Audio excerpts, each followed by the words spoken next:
Hello student, आज हम 11th class का सिलेबस स्टार्ट करने जा रहे हैं हमारे फिजिक्स से सब्जेक्ट का। ठीक है, फिजिक्स से क्या है? फिजिक्स से अगर हिंदी में समझें तो भौतिकी। क्या बेटा? भौतिकी। ठीक है, जो एक साइंस का पार्ट है। अब अगर हम साइंस की बात करें तो जो भी ह्यूमन लाइफ है वो पूर्ण रूप से देखें तो साइंस से घिरी हुई है। हम बात करें कंप्यूटर से, टेलीविज़न से, वीडियो से, ऑडियो सिस्टम, सेल फोन और हमारी हेल्थ संबंधी सुविधाएं, ये सारी किसकी देन है? साइंस की देन है भाई। तो हमें क्या कह सकते हैं कि जो हमारी लाइफ है वो पूर्णतः किस पे डिपेंड हो चुकी है? साइंस पे। तो बेटा हम थोड़ा सा स्टडी करते हैं, या ये कहें इंट्रोडक्शन करते हैं साइंस का। जो वर्ड है साइंस, वो कहाँ से उत्पन्न हुआ है बेटा? वो उत्पन्न हुआ है लैटिन भाषा के। कहाँ से? लैटिन भाषा के साइंटिया वर्ड से। कहाँ से भाई? लैटिन भाषा के साइंटिया वर्ड से, जिसका मीनिंग है, क्या मीनिंग है? To know. टू नो, जानना, कि किसी भी चीज़ को देखकर उसे समझने या उसके बारे में जानने की इच्छा रखना। इसी तरह अगर हम बात करें इस वर्ड के बारे में तो ये सेम मीनिंग निकालता है संस्कृत भाषा के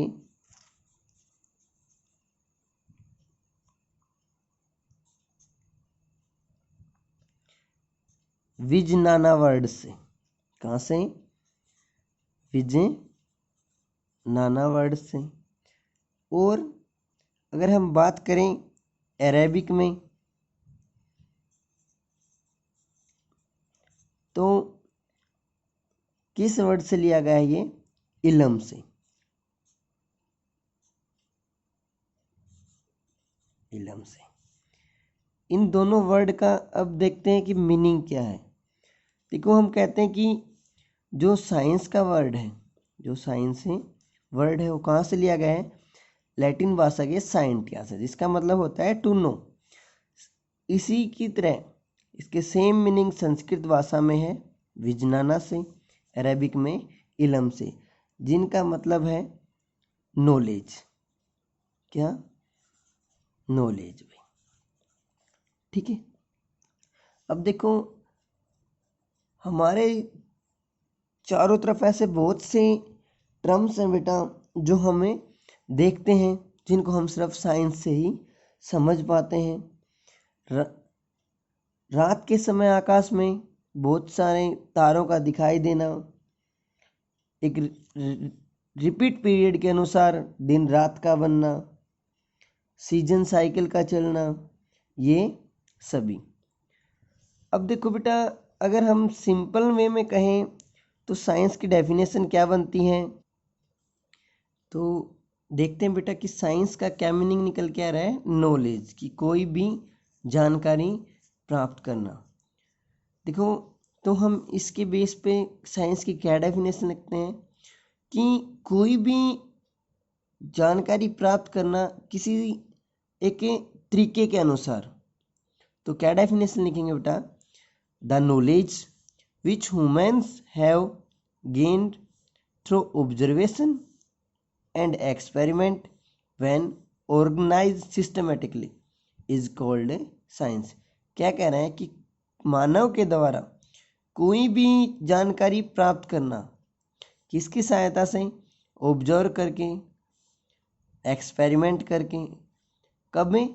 जब एक सिस्टमेटिकली तरीके का प्रयोग किया गया हो, तो वो नॉलेज क्या कहलाती है? साइंस। क्या कहलाती है बेटा? साइंस। अब हम बात करते हैं साइंस के पार्ट की। हम इसके बेसिकली 2 ब्रांच लेके चलते हैं। कितने? Two branch, two branch. कौन कौन सी बेटा? फर्स्ट है physical science, physical science. Second है बायोलॉजिकल साइंस, बायोलॉजिकल साइंस। ठीक है, अब देखो बेटा, physical science means non living,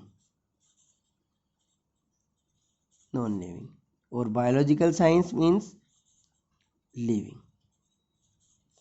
तो फिजिकल साइंस में क्या है, हम स्टडी करते हैं नॉन लिविंग थिंग्स की। बायोलॉजिकल साइंस में हम स्टडी करते हैं लिविंग थिंग्स की।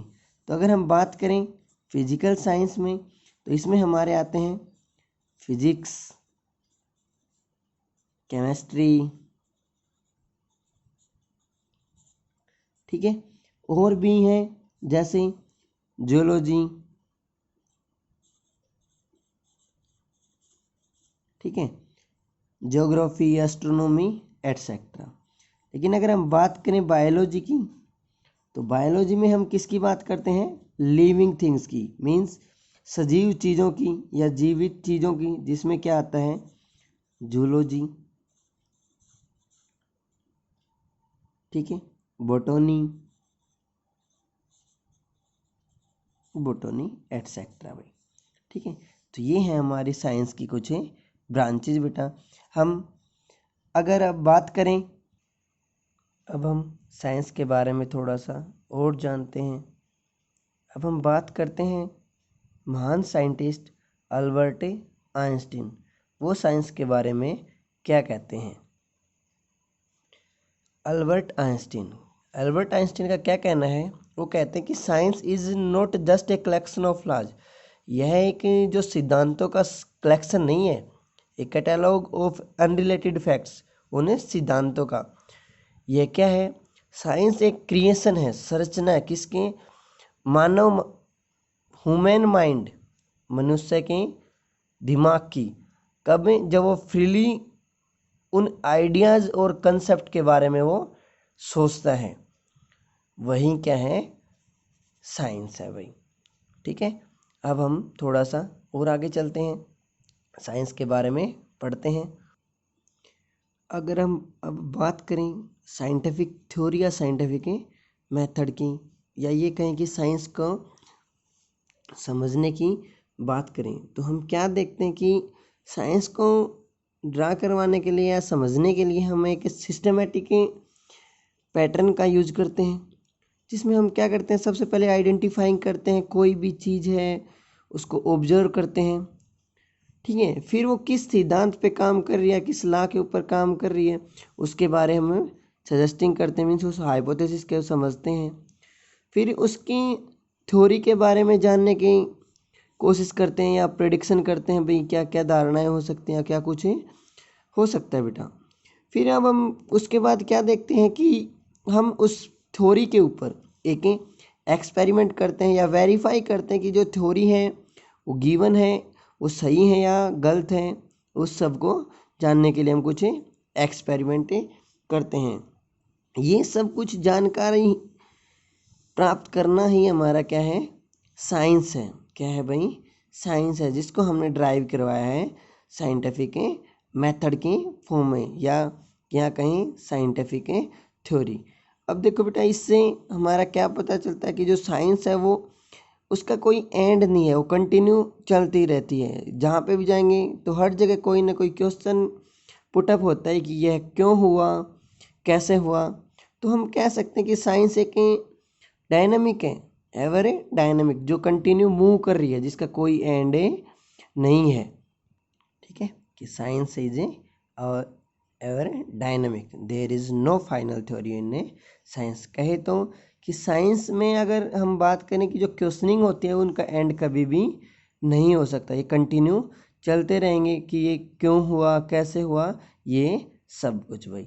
ठीक है, तो हम अब आगे करते हैं जो हमारा मेन सब्जेक्ट है फिजिक्स, जिसको हमें साइंस के मेन ब्रांच भी बोल सकते हैं, या साइंस का जो कहते हैं रीढ़ की हड्डी, कि जो पूरी साइंस है वो फिजिक्स के बेस पर ही चलती है। वो चाहे मैथमेटिक्स वाली बात कर लें भाई, बायोलॉजी की बात करें, केमिस्ट्री की बात करें, ये सब किसके बेस पे चलते हैं भाई?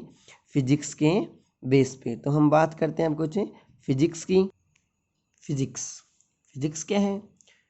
एक बेसिक डिसिप्लिन है किसका? नेचुरल साइंस का। ठीक है, तो फिजिक्स वर्ड की बात करते हैं, जो कहाँ से लिया गया है। जो वर्ड लिया गया है ग्रीक भाषा के, कहाँ से बेटा? ग्रीक भाषा के फ्यूजिज वर्ड से। कहाँ से भाई? ग्रीक भाषा के फ्यूजिज वर्ड से, जिसका मीनिंग होता है नेचर। या बात करें हमारे संस्कृत की, तो उसके भौतिकी। कहाँ से भाई? भौतिकी वर्ड से। ठीक है, जो किसको रिप्रेजेंट करते हैं? जो रिप्रेजेंट करता है study of a physical world. तो हम इसकी डेफिनेशन क्या लिखेंगे? फिजिक्स की डेफिनेशन लिखते हैं, physics is the branch of science which is devoted to study of nature and natural phenomena. Physics क्या है? साइंस की वो ब्रांच है जो किसकी स्टडी कराती है? नेचर और नेचुरल फिनोमिनाज की भाई। ठीक है, जो दो प्रिंसिपल पे काम करती है। ठीक है, to principles trust, unification and reductionism. ठीक है, यूनिफिकेशन क्या है? इसका मतलब है बेटा कि हम एक्सप्लेन करें किसी भी डाइवर्स फिनोमिना के बेस पर बहुत सारी चीज़ों को एक साथ, या ये कहें एकीकरण। मतलब कि जो न्यूटन्स का एक लॉ था, जो न्यूटन का लॉ था, fall of A Apple on a tree, उसके बेस पे हमने मोशन के बारे में पढ़ा बेटा, रोटेशन ऑफ अर्थ पढ़ा। ये सब कंसेप्ट हमने उसे लॉ के बेस पर ही एक्सप्लेन किए।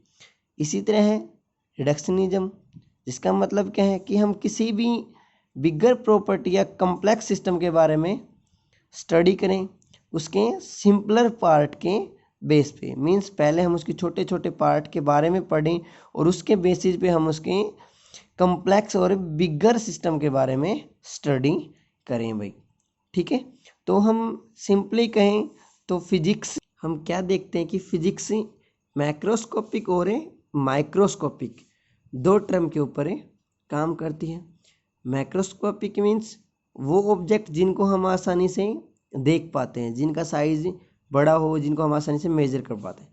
माइक्रोस्कोपिक, माइक्रो मीन्स 10⁻⁻⁶, वो ऑब्जेक्ट जिनका साइज बहुत है छोटा हो, जिनको हम देखें नहीं पाते हैं भाई। ठीक है, इन्हीं के बेसिस पे हमें फिजिक्स के अलग अलग ब्रांचेज के रूप में हमें इन फिनोमिनाज की स्टडी करते हैं।